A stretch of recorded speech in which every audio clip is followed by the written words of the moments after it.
Consider the following formula. Which of the following statements is true for this formula?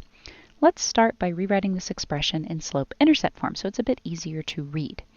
2 divided by x is equal to 3 divided by y. Let's start by doing opposite operations. 2 is being divided by x, so the opposite would be multiplying both sides by x. These will cancel, leaving us with 2 equals 3 over y x. Then 3 is being divided by y, so we can multiply both sides by y. These y's will cancel, leaving us with 2y is equal to 3 times this x that has been left over. And then we can divide both sides by 2, since 2 is being multiplied to y. These will cancel, leaving us with y equals 3 over 2x. At this point, you could graph this function to analyze the relationship between x and y, and if you would like to see how to do that, you can look at the text solution below this video on iPREP's website.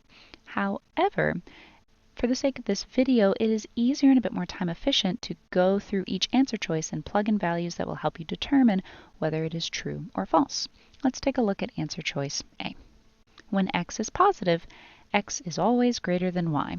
Well, let's plug in the smallest positive whole number for x that we can. Y equals 3 over 2 times 1. This would give us y is equal to 3 over 2. In this case, y is greater than x. 3 over 2 is greater than 1. So if we were to go to any positive number infinitely bigger than 1, this relationship will hold true, that anything greater than y, for any value of x that's greater than 1, y will always be greater than the value of x. If we were to plug in values less than 1, let's say we did, and in this case I'll use fractions, so we'll have 3 over 2 times 0.5 or 1/2.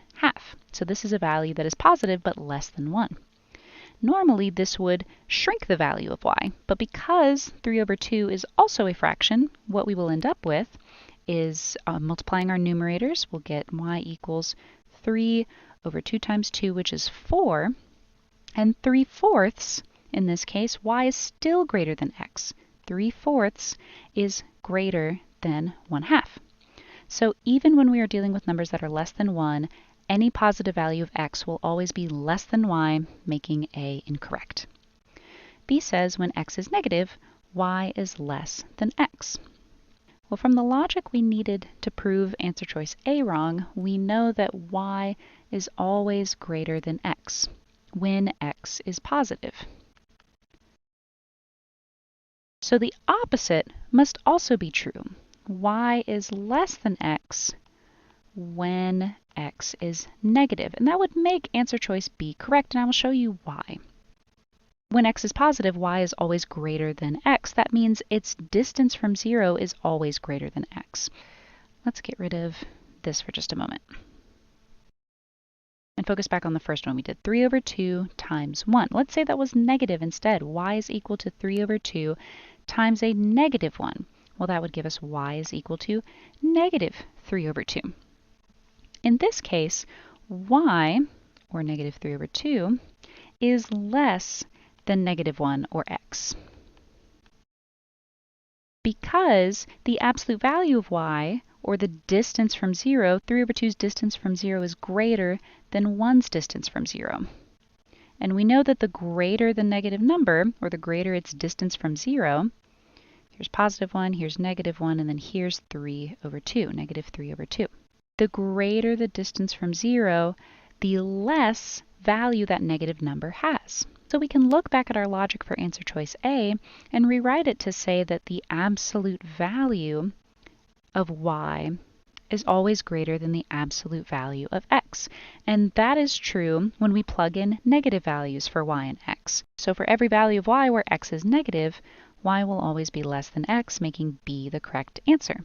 At this point, you can mark B as your correct answer and move on with the rest of the test, but for the sake of the video, I will show you why C and D are both incorrect. C says when y is negative, x is less than y. Well, for y to be negative, x must also be negative.